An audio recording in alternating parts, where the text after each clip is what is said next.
Kuvele nemibuzo ngesikhathi isicelo sokuvimba umgcaco esifakwe ngaso. We submit that they are false. We submit that the timing of the application is rather questionable given the fact that His Majesty the King was in seclusion. What is false?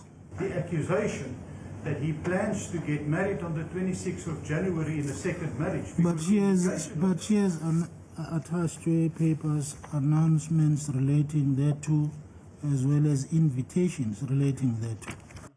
Ummeli kaNdlunkulu kaMayisela uthe uNdlunkulu akakaze avimbeli ngonyama ukuba ithathe amanye amakhosikazi, kepha ingakwenza lokho uma umshado wabo usuguquliwe waba ngowesintu.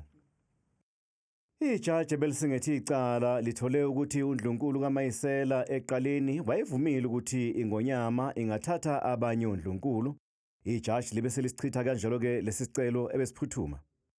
By giving that consent, in it's inherent that indeed the respondent could engage in taking steps towards marrying other women. So when the respondent now takes those steps to marry other women, that is simply in accordance with the consent that was given by the applicant. Therefore, in my view, the applicant has completely not shown that she has got a clear right which entitles her to the interim relief that she is seeking. As a result, the application is due to lack of agency, struck off the roll, and the applicant is ordered to pay the cost of the application.